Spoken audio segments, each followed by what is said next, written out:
Hello everyone, my name is Michelle Gevty-Corns and I'm the owner and founder of Eternal Being Wellness Clinic and Detox.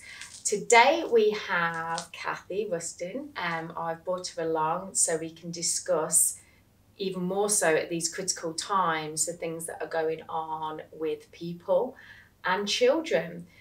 So Cathy, I'd like you to introduce yourself and the services that you provide.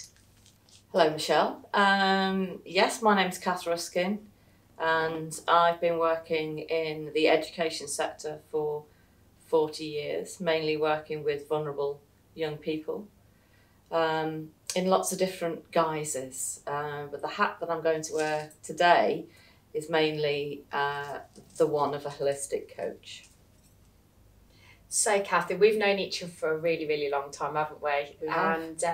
And we work alongside each other. And during this time, we are personally, I've seen such an influx in people's mental health, but more importantly, children, as you know, you've seen as well.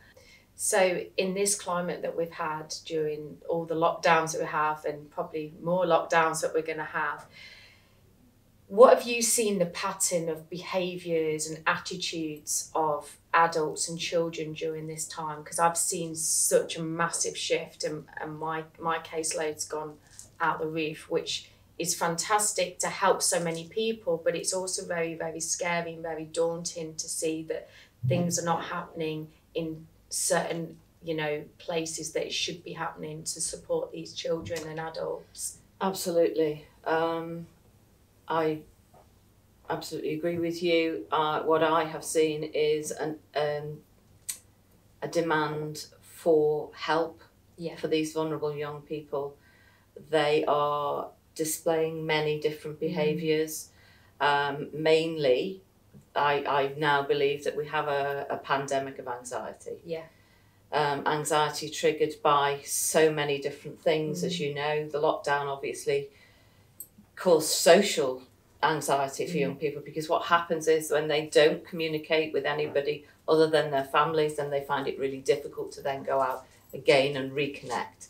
That's one thing. I think the second thing is that parents' behaviours changed as well. Yeah, I've seen such a huge shift in that, and some absolutely fantastic and really positive, but then on the other scale, very negative, and also children and younger adults going through certain changes in their life, whether it's puberty, whether that's going up to us, from tots going up to primary school, secondary school, colleges, university, and the conflict in personalities in a household, you really do finding across that they're really struggling, and then it comes out in different ways and the parents can't cope with it then. It does. It's manifesting itself in health problems, which you're seeing, stomach problems, headaches, migraines.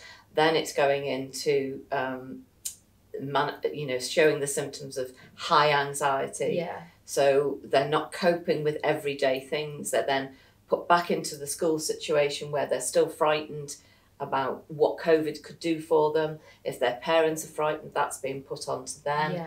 They're then fearful to go back into the norm. Transference. Massive transference. Absolutely. Going forward on a positive note, there's so many ways that we can help, and I've been doing that since day one in the first lockdown, and I'm so happy that I do a role that I absolutely love.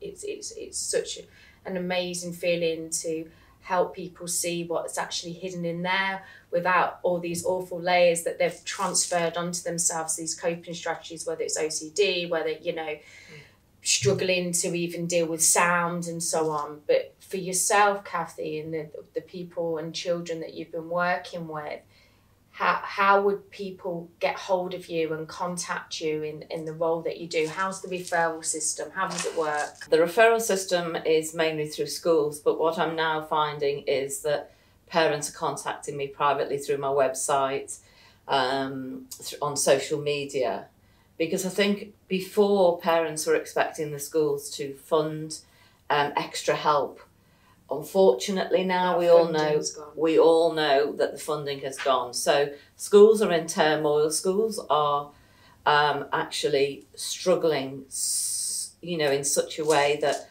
they feel that they're letting the students down. They just do not have the funding.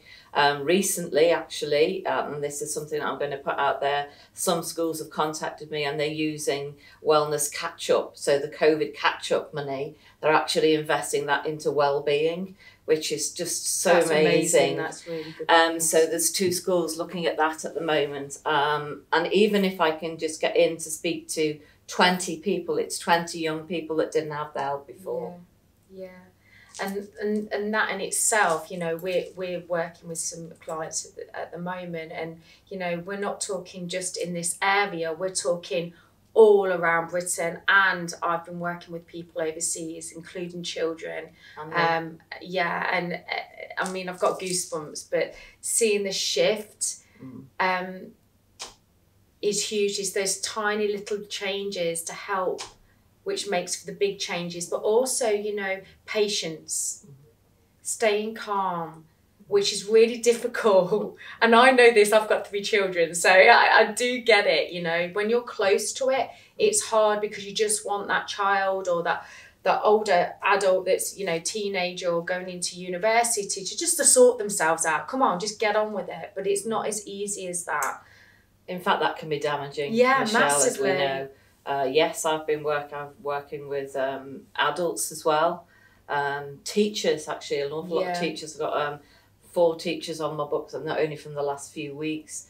And that's because they're under the expectations put on them just are not, that they're not able to do the work. They're not social workers. They're not, they're not counsellors. They're not coaches. But also that, I've with teachers and headmistresses and headmasters and people, the support workers that work in the schools, they're on duty 24/7.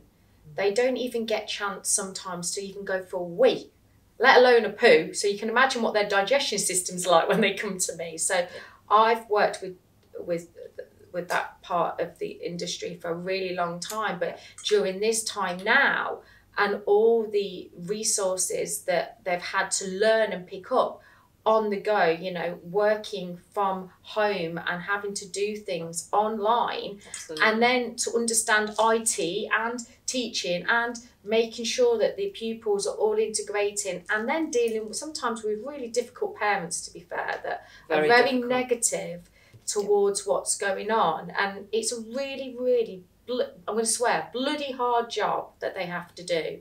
And we need to have the hats off to them, because they've done an amazing job in a very difficult time. I think the government has put a lot on their shoulders, including regards to there was not meant to be any exams and so on. Well, that went out the window because they are doing exams in the schools. They're actually doing more. Yeah, they are. And they're having to do all the marking and stuff themselves, which...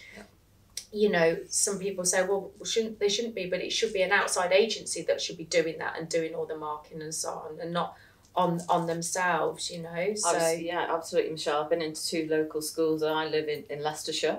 I've been into 2 local schools in the last week where the member of staff in charge of emotional well-being, both of them actually said to me, I'm looking for another job. Yeah.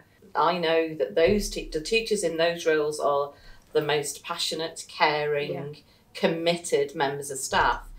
And they're so relieved when they can speak to somebody like myself or yourself, Michelle, and they get some outside advice, and they can take a breath and go, oh, thank goodness we've got some help. But then when the money's not there, when the COVID catch-up money, finishes, they are going to be floundering again. And that means teachers are floundering, parents are floundering, young people are floundering.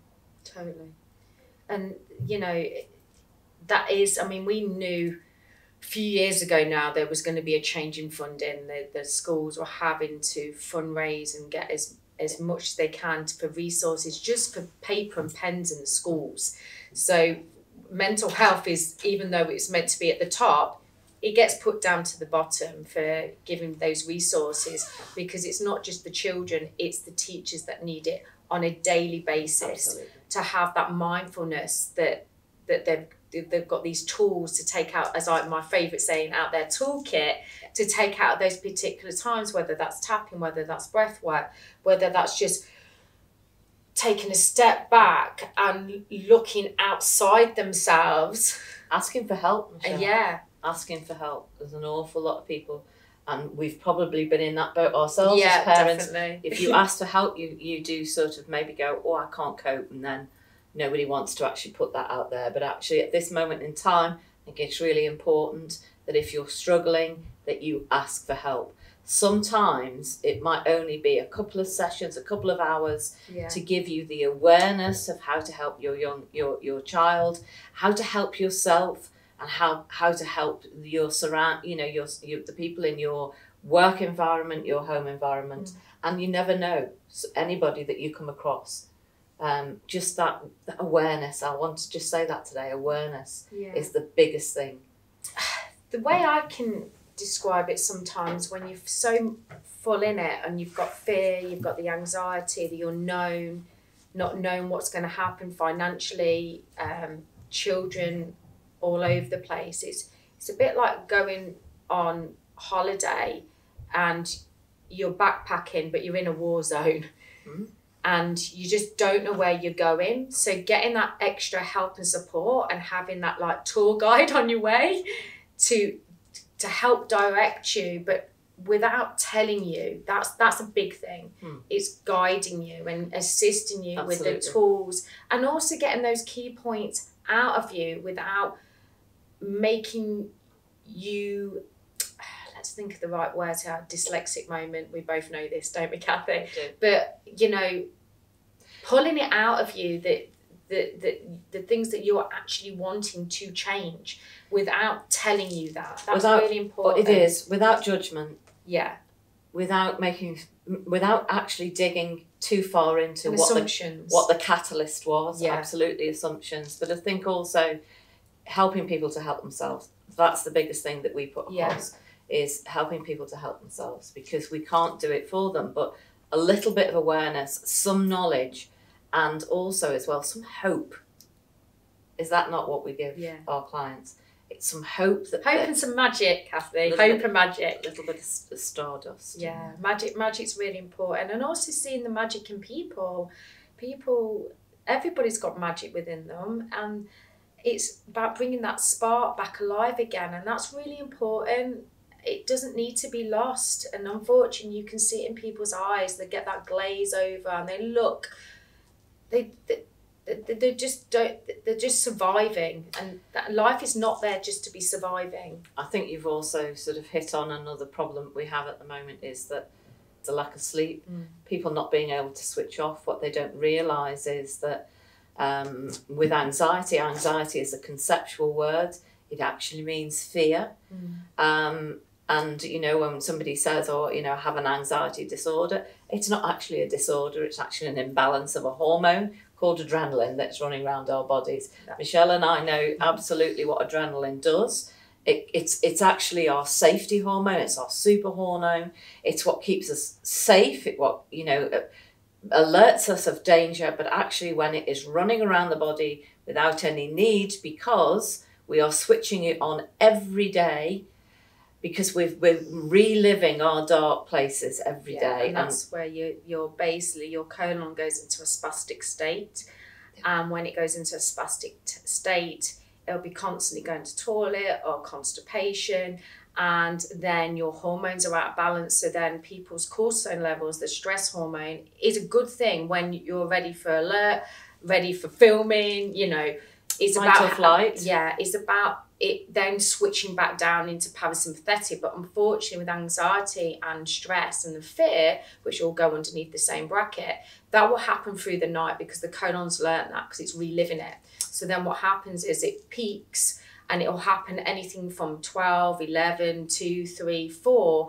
And when it goes out like that, then it disturbs your sleep, and then you will not have a deep sleep. So you'll wake up exhausted, drained, which will then bring up more anxiety and more stress, more bloating, more of all these horrible secondary symptoms, which for me are the primary reasons why it's happening in the first place. So it's about fixing that problem. And I will say fixing the problem, because every single person, you have to work out to tailor that to suit that client, and children and babies as well, because again, I'm seeing it in babies as well, because babies are picking up from their parents and also then the foods they're eating. So then the person will crave more of the bad foods, which will then create more anxiety, more stress, more problems with their digestion, and more behavioural problems as well. So this is why it's a key point to take one step at a time. But as Kathy quite rightly said, sleep is the most important thing. So that's where I first look at a person, whether it's a child, whether it's an elderly person to somebody as, you know, a teenager or into like the 30s, 40s, 20s, and look at their routine, because routine is absolutely everything. So even with people with anxiety and stress, they will have a routine. Not whether that's a good one. Yeah, but they will have a routine, and that's giving me goosebumps. That shows how sensitive I am. But basically that routine, is it positive? Is it negative? Is about expressing that with the client and helping them understand, actually, what are we doing today? Again, it's about awareness, Michelle. And comfort blankets as well, awareness. Taking them away. Sometimes taking those little steps away, yeah, and showing there's other opportunities and other ways and pathways that they can go. Yeah. So because I could talk about this all day, but Kathy, when people contact you, what sort of things do you do with your children and with the adults and so on? How does the assessment start from the first process of them coming to see you? Very similar to yourself, Michelle, in the fact that the most important thing that we do in our jobs is to listen. Yeah. We listen to what they feel the facts are, and then we look behind them. And we look behind and we hear what they're not saying. Not necessarily what they are saying, it's what they're not saying. It may take, sometimes I do informal assessments where I will go and meet the family, and let me emphasise at this point that certainly relief from anxiety has got to be a family-led process. Because of learnt behaviours, because as parents we are overprotecting our children. Actually what we need to do is to stand back and hold them strong and actually get them to move forward. And there's an awful lot that we could talk about that. But actually what I'm really saying is the assessment process is about speaking to the client, whoever that is, whether it's a parent, a child, whether it's a family. And then I will look in my toolbox, and I will see what I think it is.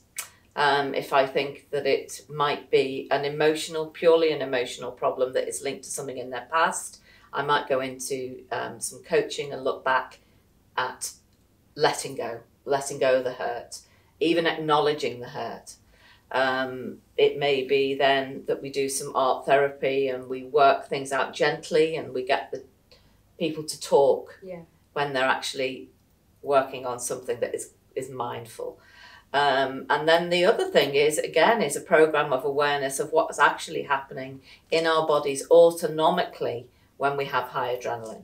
And that's where Michelle and I link together, because the mind is so powerful. We have locked in behaviours in our back brain and our reptilian brain that will repeat and repeat and repeat until we change them. Yes. I find useful, not for everybody, but I find it useful for myself. So I'm going to give myself this, but I write down the things that I need to do the following day. And that is really critical for me to stay on target on what I'm doing the following day, because I know from struggling with mental health myself, I need routine and structure. So that consistency. As the team know, I had a hell of a day yesterday, and I still got things with the day that I had yesterday. I still got majority of those things ticked off my list. Absolutely. I wasn't going to let one thing happen and then a second and a third thing happen that, you get the three, don't you? Happen all together. I was, yes, I got anxiety. Yes, I got stress, but I had to keep telling myself, this is normal. This is normal. This is a normal response. Breathe, calm down, take your time, don't panic, and reflect. And I have to take myself out of myself and look outwardly. It is a skill that I've had to teach myself for a really long time, and I have to keep rehearsing that. But I was able to do that then to stay focused on the other things that I needed to get done on my list, and I did it. I think also as well, and Michelle, a good night's sleep. Yes, and a good night's sleep. With my CBD. And still contacting me to make sure that I was here today. Yeah.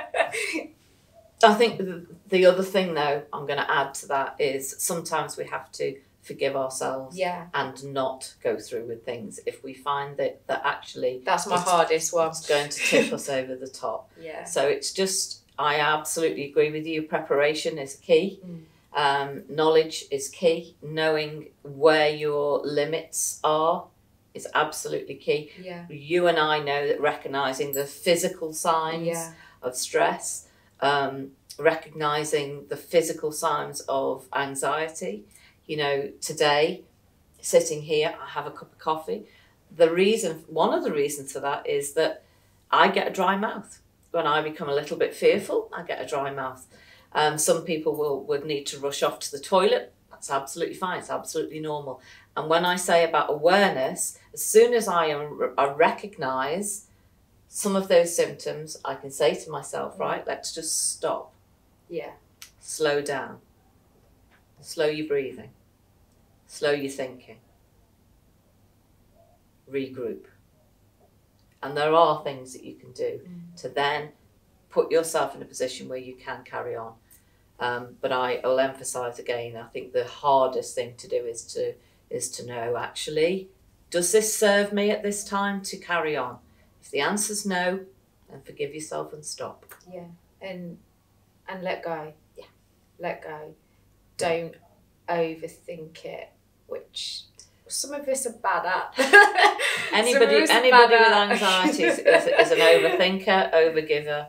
And then, of course, if we add another word to that, is then we become overwhelmed. Yeah. So it's knowing how to control that, knowing the strategies to actually forgive yourself and to allow yourself to stop. Give yourself time to have room. Absolutely. And to regenerate up again, recharge those batteries. Especially if you're on the spectrum and you've been given all these different labels, and they are just labels, but it's that thing of you really want the adrenaline at the same time. You need it. But it's also, it can be damaging. So you have to understand that. And it's took me years. That's why, I love what I do. It's took me years to understand that about myself, that recharging is so, so, so important, because you're no good to yourself and you're no good to others. So it's really important for people. And, we expect a lot from our children. Too much at times. Far too much, the hours that they do at school, and then the homework, and then, suggestions are even... Extending the school day. No, that's not happening in my household. I'll tell you now. It's not happening for the teachers either. No, it's crazy. It's absolutely craziness. It's you wouldn't even do that to an animal, and that to me is wrong. It's too much of one area of just keep flogging it and flogging it and flogging it and flogging it and expecting it to work. You can't. You've got to take a step back. And at that point, Michelle, I think we should talk about energy. Yeah. We are energy. That's who we are. Yeah. Unfortunately, when our energy levels drop, whether that's physically, mentally, spiritually, or emotionally, then we don't cope. Michelle finds that out with the gut. All kinds of things go on, and we hold on to things that we need to let go of. Energy, for me, I do quite a lot of energy work with my Reiki work, which I combine with my holistic therapies. And the clients say to me, wow, that was as beneficial as spending an hour and a half talking. And it is about the letting go. It is about being aware of your energy. And when I say energy, is what are you actually showing other people? Are you angry all the time? You know, are you looking at why? Are you exhausted all the time?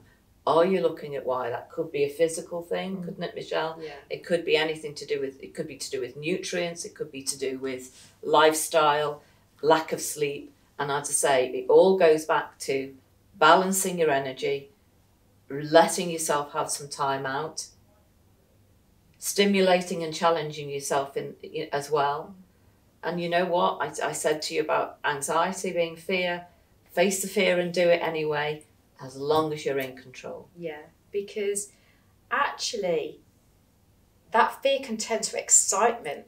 Absolutely, which And is that lovely. I was excited coming here today, Michelle. Thank you. Cathy, drawing towards the end now, thank you so much for today. It's been my absolute pleasure having you here, and the work that we do together and just getting it out there to the universe of what you do and how people can contact Cathy. There will be a link after this with Cathy's details on there, with her website, telephone number and so on. Please get in touch. And you can also contact Cathy through myself as well. My details will be on there. Both of us would be a pleasure to help all of you out there, no matter how small the problem is or issue is. But before we disappear, Cathy, what would you say are some of the best tips to be looking at this present time? Thank you. Thank you for the opportunity. Thoroughly enjoyed it. I think the most important top tips are some of the things that we've already covered. Get some sleep. If you're not sleeping, ask for help. There is help, and I'm not suggesting that you take tablets, but there are other things. Come and see me.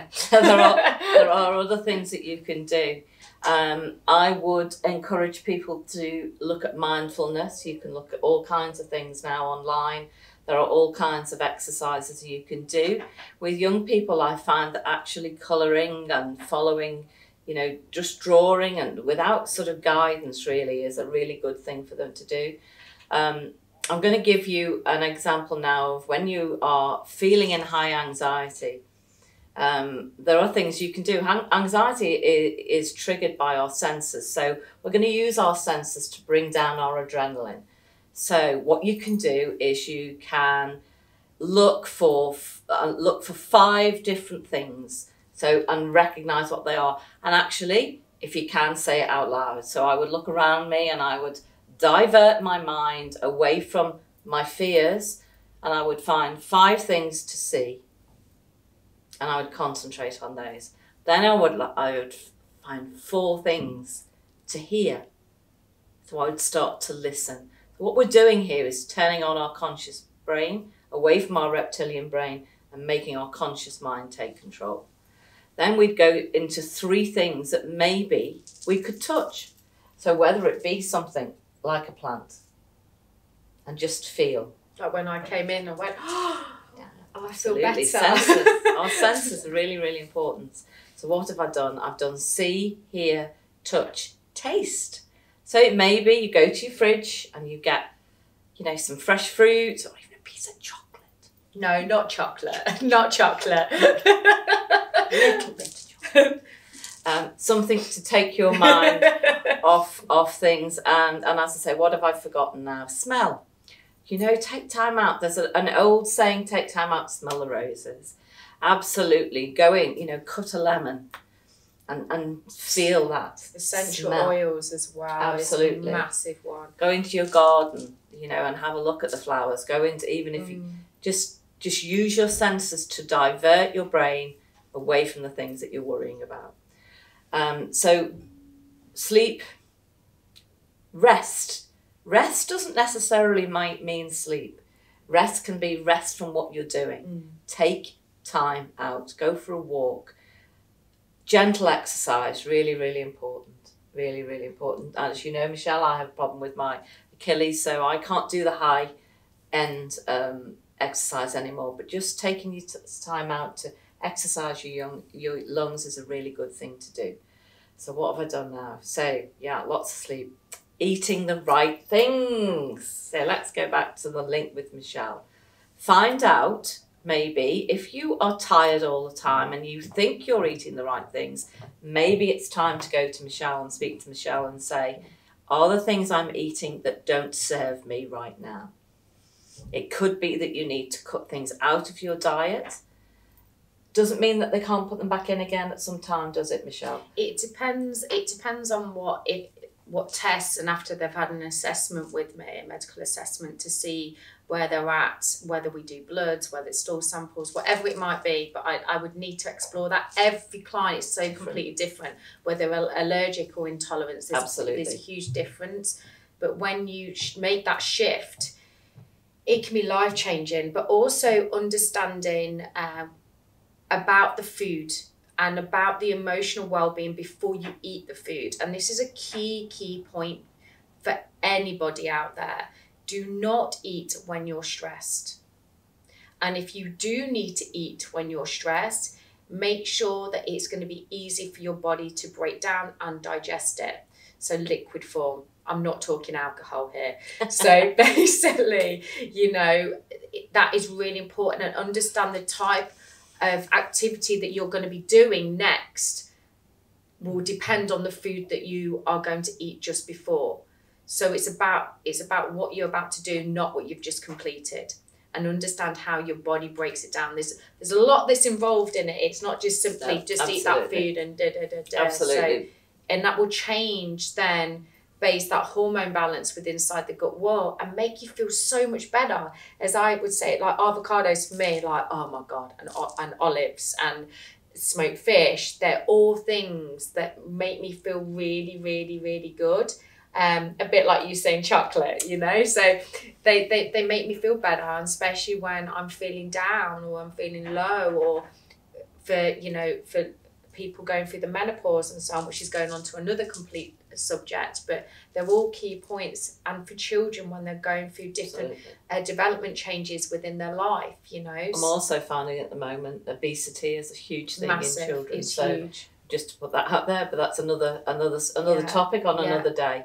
But so to go to just to go back and look, decent night's sleep, ask for help if you're struggling, and then we make it simple. Yeah. So I know I spoke a lot there, but that's because I've got so much going in my head, and I like to have a specific person that I'm working with, and then I break it down and I make it really, really simple.